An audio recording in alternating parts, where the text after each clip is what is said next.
It started as a dream. A legend left to rot, forgotten in a garage corner. The Mark IV Supra, a car that defined a generation, and this one was about to be brought back to life. Every bolt told a story, every setback fueled the comeback. From bare shell to boosted masterpiece, this has always been the vision that I had for this car. This is the crazy progress and full restoration of my Mark IV Supra. Welcome to Jack Builds It. Welcome back to my Mark IV Supra build. This car has gone from a complete dumpster fire into a show-winning quality car. I want to make this thing's debut at SEMA, and I want this car to look amazing. We are now in the final stages of putting this thing back together before we get the engine in the car. I want to make sure I have my brake lines and all of the other stuff that needs to go into the car ready to be in the car when we put this engine in. Let me give you a quick look at the list of things that I'm going to try to accomplish by the end of today's video. I'm going to install the bushing, glass, seals, suspension, wires, sound pad, rebuild the AC blower box, replace the old hardware with our zinc-coated bolts, install the new master key set, powder coat the rest of the suspension, and put our brake lines in. I don't have my fuel lines yet. We are going to be running AN lines, and we are going to be running PTFE lines so that we can have E85 on this thing and make monster power, because like I said, we're going to make 1,000 horsepower. Now, that's enough talking like I always say. Let's get to work because there is a ton of things to do. Once again, we got brand new parts going on the car.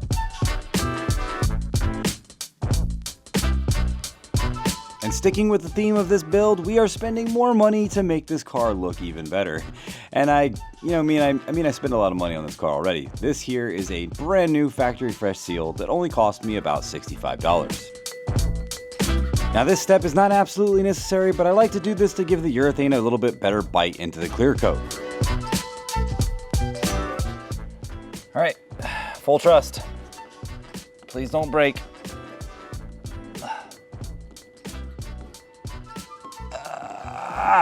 Okay, that's way off.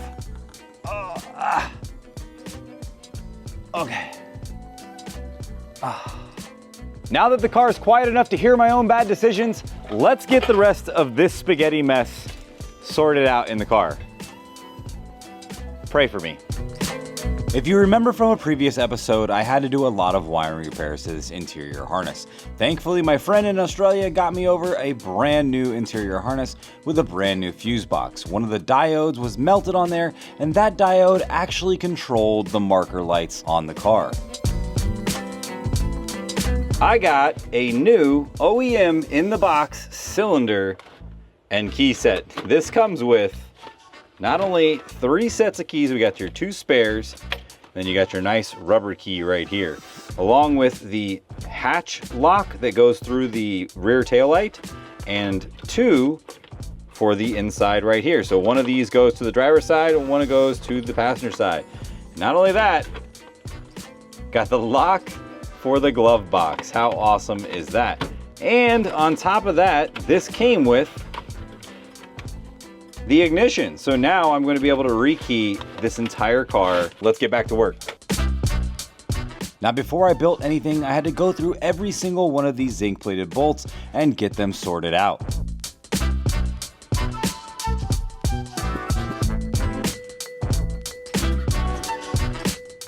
Now I'm sure when I open up the door, I will see these right here. And that looks really good with the gold yellow zinc. Now over here, you won't see any of that, but I will know that it is here and it is all zinc plated. That looks so good, guys. I cannot wait to put the rest of this together.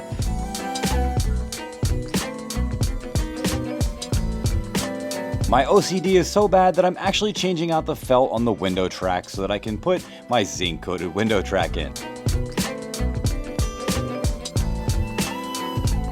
Absolutely everything on this car gets brand new hardware, including all the locks. All right, technically this is the first official key turn since the, well, double check to make sure it's open. First official key turn since the car has been fully restored-ish. All right, that's unlock, that's lock.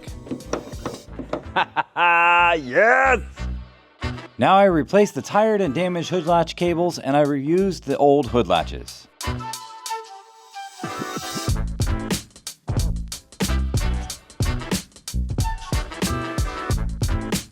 have the bash bar here that we have powder coated, and it made it look so much better and amazing.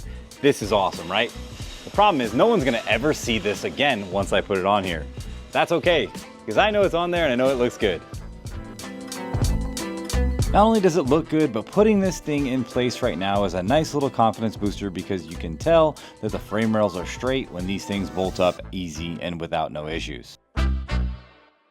Okay, so for something I have never done before, that is rebuild the steering rack. I am a little bit intimidated by this, but I think I can do it. I've watched a few videos and I slept at a Holiday Inn last night, so I should be okay.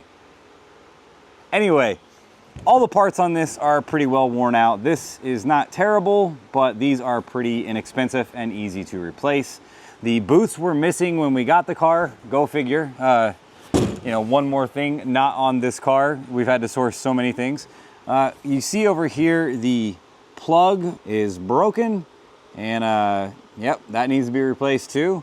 So we'll probably pop all of these things off here, give this a very deep clean, scrub it down, and then we're gonna replace all the seals. The first thing I need to do is break this thing completely down, get rid of all the old grime, corrosion, and old paint.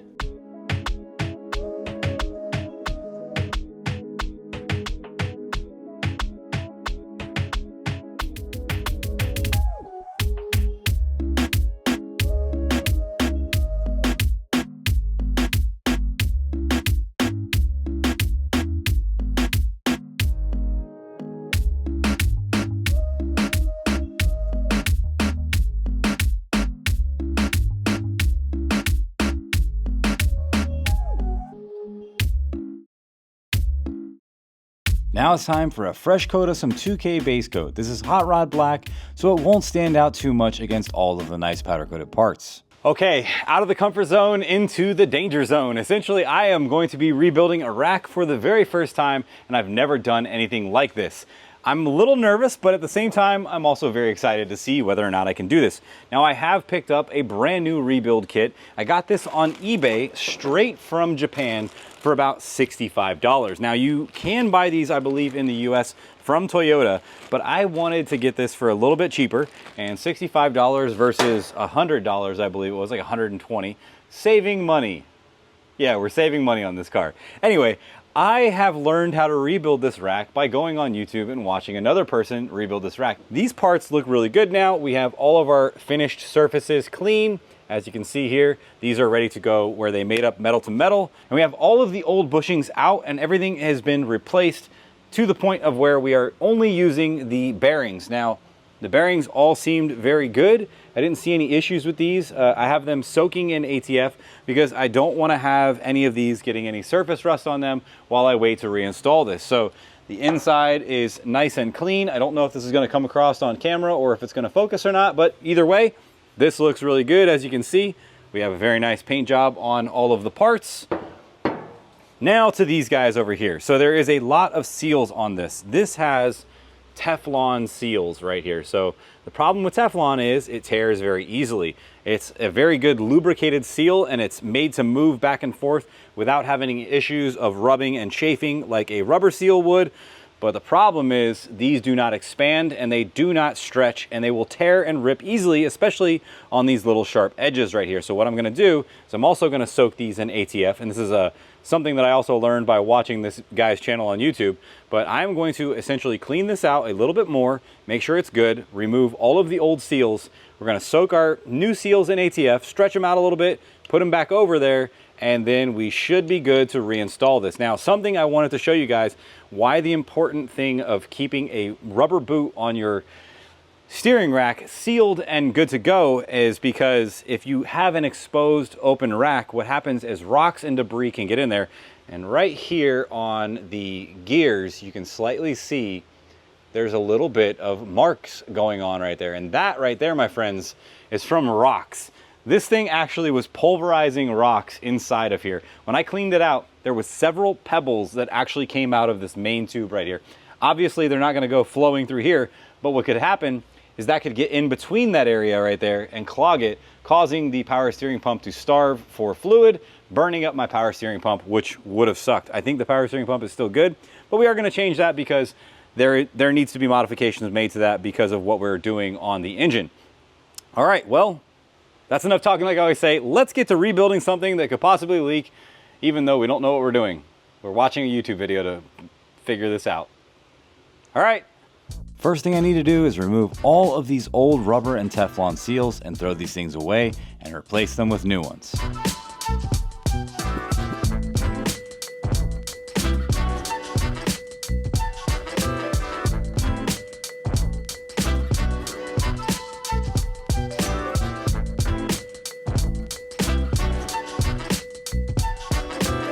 Here I replace all of the rubber O-rings that go onto the valve body.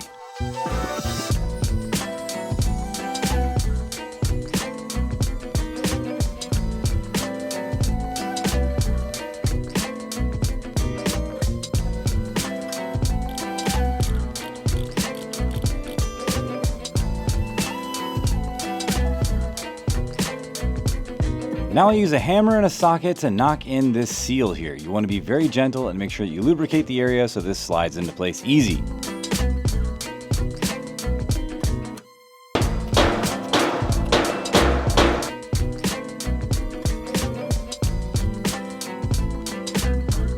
Now that I've had these Teflon seals soaking in some ATF to loosen them up a little bit, I use my homemade little gasket type of slider tool here and slide these things on. As you can see, I'm compressing them afterwards to get their shape back. Now I use a mile long of extensions so that I can make sure that my washer as well as the seal go in the right orientation inside of the tube.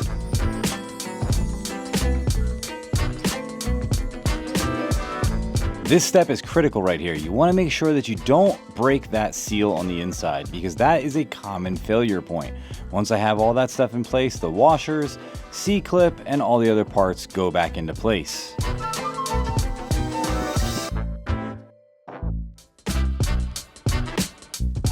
This part specifically is the only piece on here that will actually get grease on it.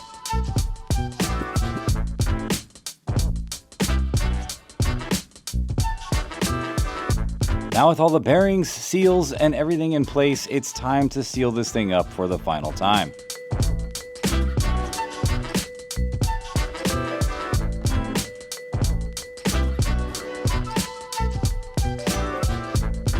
This piece right here that I'm lubing up sets the steering preload on the steering shaft.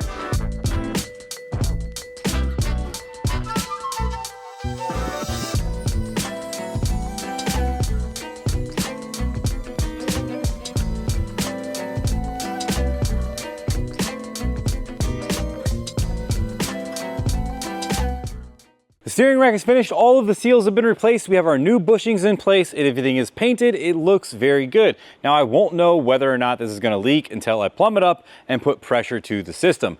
But there is one thing that I can test fit, and that's thanks to today's sponsor, Bamboo Labs.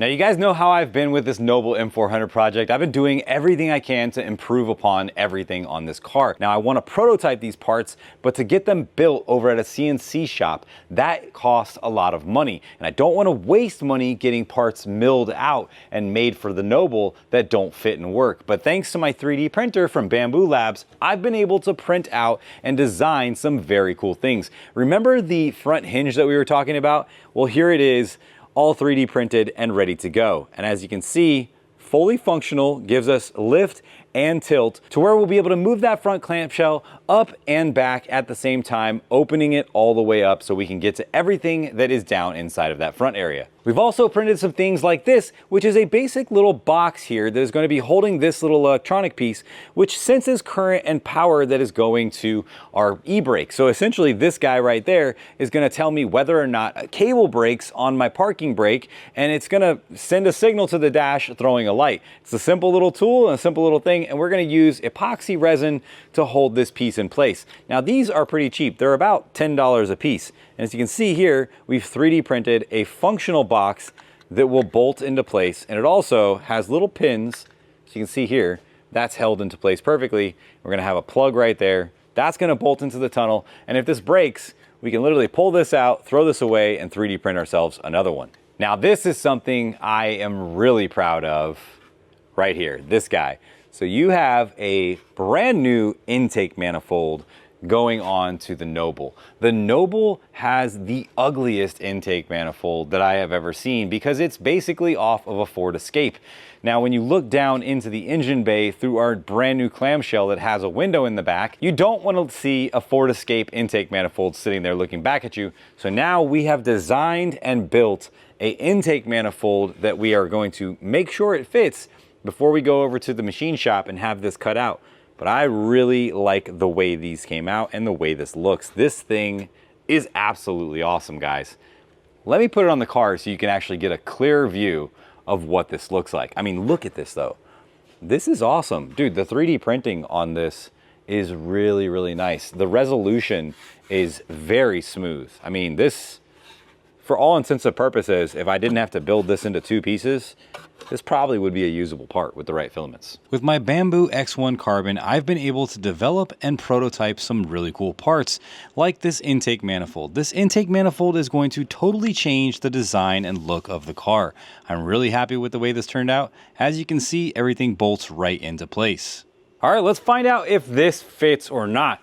I'm really happy with the way this looks. I'm gonna give you guys a close-up here in a second, but I definitely gotta test this out to make sure our pieces are going into place. All right, so this is very good because we have test fit this. Now we can actually see where this sits. And I don't like how close it's going to be to the glass. So that means I'm gonna have to shorten the runners by probably about a 1/2 inch to give myself some space just in case anything comes into contact with the intake manifold, causing it to either scratch up my brand new, nicely made intake manifold or scratch up the glass. This looks really good though. Let me give you guys a close-up look. This definitely gives the car a more refined look and it changes the entire image when you look through this back glass. If you look down onto a standard intake manifold, it's just gonna look like an afterthought. And I want everything on this car to be nice and refined. This car from factory was built with one purpose, and that was to be fast and to compete with cars that cost twice as much. So when you do that, you save money where you can. Now this right here looks really good and next level, not like something that you would see in a Ford Escape. Thanks to Bamboo Labs for sponsoring this video. Let's get back to the Supra and get some more work done to that because I need to make this thing a roller by the end of the video. Hopefully. I hope. There's still so much more work to go. Well, I am not going to be using this dash. Now, while looking at it, I realized I need to go ahead and get the blower box sorted out. So I figured, why not rebuild the blower box? I mean, it's a good idea, right? A 30-year-old car with no parts available. I should take that all the way apart. This thing definitely needed to come apart because the entire inside of this thing was disgusting. It was covered in 30 years of dirt, as well as every single seal was failing and falling apart.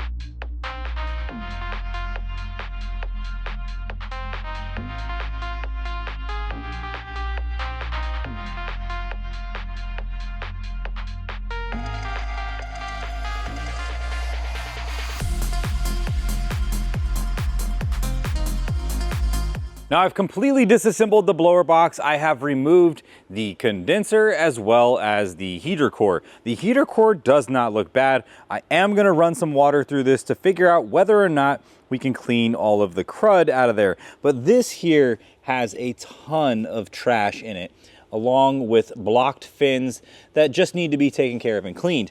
That's not a big deal. I can run that through the sink and get that cleaned up. But take a look at all of the crud that came out of here. I mean, there is a literal feather in there. That is nasty, and that is what is going to be blowing through the vents as well as all the other parts of the car. Even though there is a filter on this, it will still get by some of that. What I want to do now is I want to go through here and find out all of the areas where the foam tape laid, and I can basically make sure that all of that is refreshed and new, as well as clean out some of the nasty dirt that has built up over the years inside of this box. That's what I'm gonna do next. Then I'm gonna reassemble it and we're gonna get this in the car. As you can see here, when I start to wash out the heater core, this thing had tons of rust and nasty water in it. Once I got all that cleaned out, I moved on to resealing every single piece on the blower box.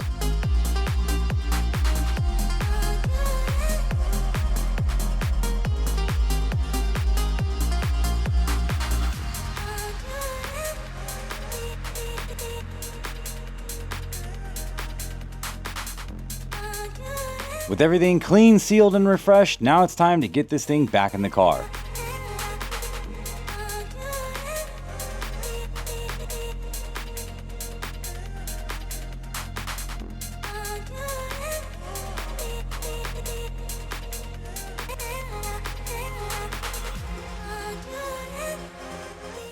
The rest of the sound insulation finally came in, so before we slap the rest of the parts in this car, let's get the rest of the sound deadening laid out in this car, because nothing screams race car like luxury silence. Kinda.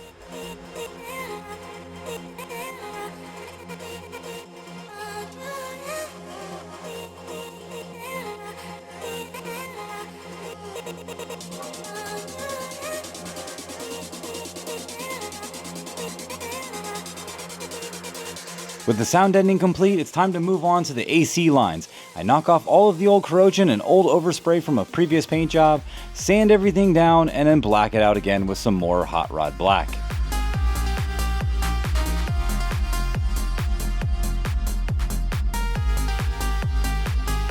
One of the things that I forgot in the haste when we were getting the car ready to go to paint was to clean and fix the wing. So here I simply remove all of the old gasket material, sand the wing down, fix any chips that are on it, and then put it into primer.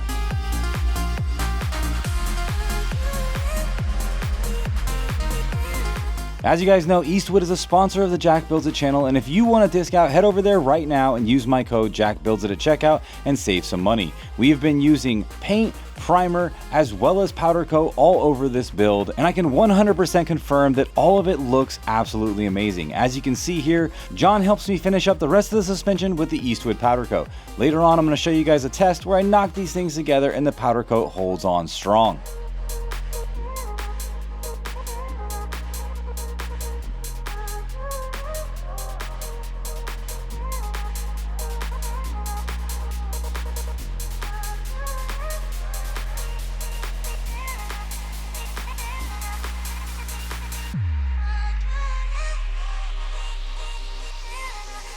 Back at the shop, I make a template so that I'm able to make a brand new gasket here. I'm not sure if they sell these anymore, but even if they don't, I'm still gonna make a new one because gasket maker is relatively cheap.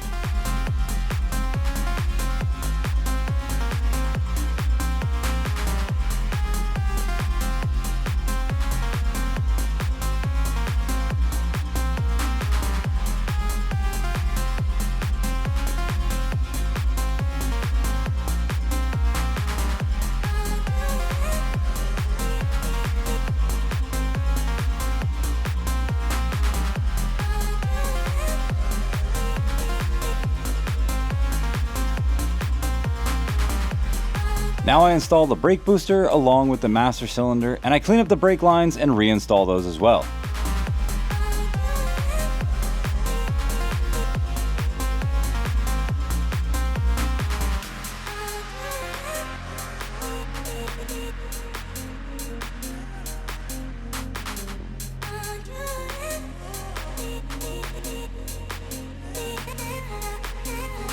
Here is the rear subframe. I need to do a few things with this. One of the things I need to do is replace all the bushings. And to do that, we have strong flex bushings. Now, I could not find black bushings. I could not find anything that would be dark and match the bottom of the car. So you have several different choices from colors. Now, not all of the colors are available for every single piece. So I did decide to go with strong flex and yellow. And I think even though they are yellow, they will still look good underneath the car. Now, the best part about this is these are the more sporty, stiffer bushing, which is going to be very important when it comes to making 1,000 horsepower. All right, let's get these things pressed into place. Now I grease up all of the bushings, get them into place, and get creative with pressing in a few of these. Some of them were a little bit harder than others, but thanks to the shop dad Jack, we were able to get these into place with a special plate that he's had in his toolbox sitting there for years. It's kind of like that piece of wood that your dad has had in his basement the whole time, waiting to use it for the last 20 years.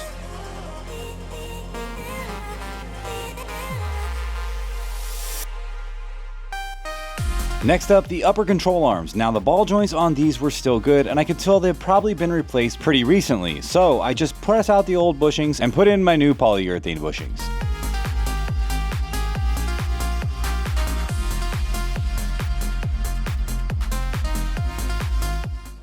Big moment right here. This is the first piece of suspension going in. It is the front cross member here, and this is also going to give me an indication whether or not my frame rails are in the right place.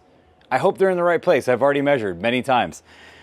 All right, I mean, I guess the only thing left to do is set it in place. I got the zinc plated nuts here. Gonna go and just send it. All right. Here we go. First piece going in.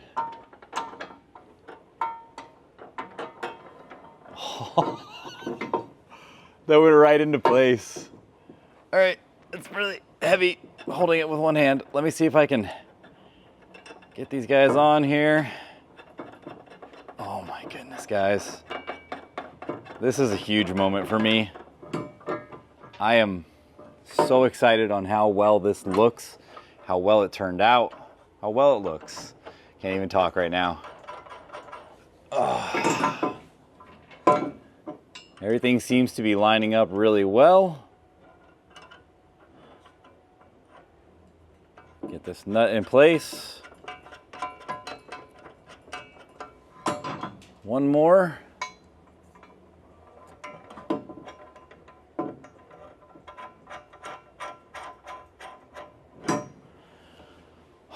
Okay. Let's tighten those guys down.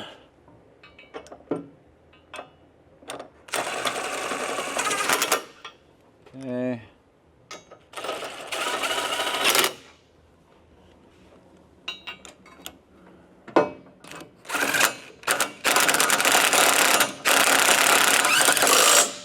Sometimes the zinc coating can get a little crunchy.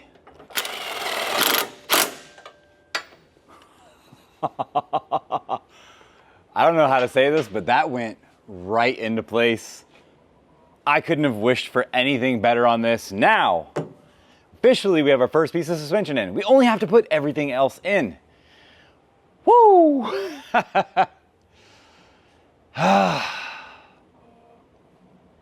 Dude, I'm so stoked right now, guys. All right, let's keep moving because there's so much more to go.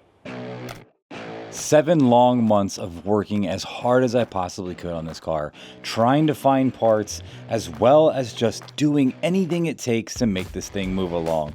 This car is looking so amazing, and this is the part where everything starts to come together. As you can see, the suspension goes in and it just takes on a totally different look.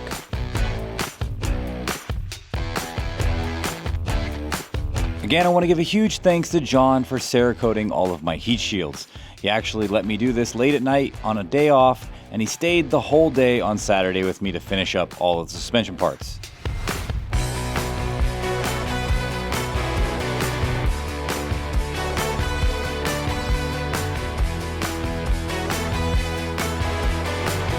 There's no other feeling like brand new parts going on the car, and this condenser is definitely one of those feelings. The other one was tired and old.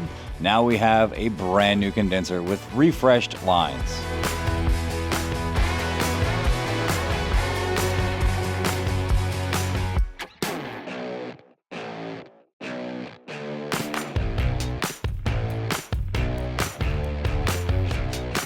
The rear bumper is coming off for the last time, and I'm going to be able to take this thing apart, put the new rebar in place, and then set the bumper with the lights in it in place for the last time.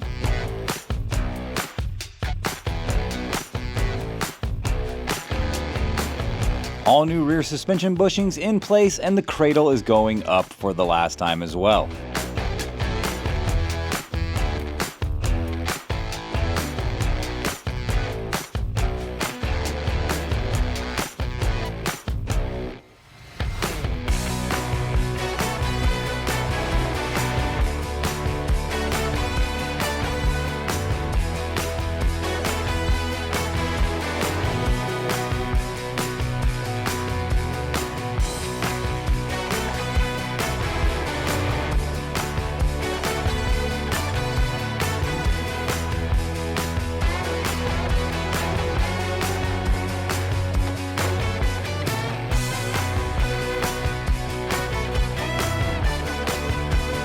The brand new rear front subframe is going into place. I think you call it the rear front subframe because there's two actual subframes. They both bolt independently to the chassis, and then they link together with these small plates here in the middle.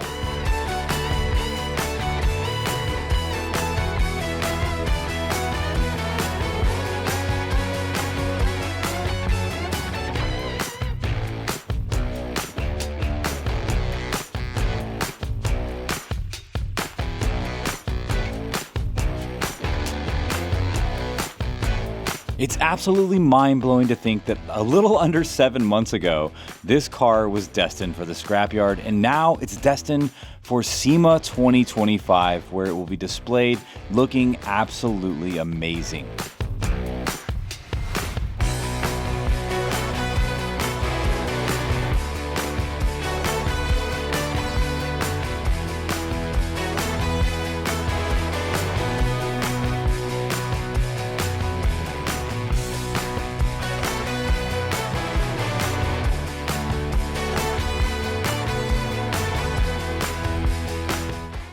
So much work has been done to the car today. All of the powder coated parts are looking amazing and are getting put on the car one by one. We are still waiting for a lot of parts. Now I'm waiting for control arms as well as inner and outer tie rods along with the boots, but we have got all of our AC lines in place. We have the sway bar in place.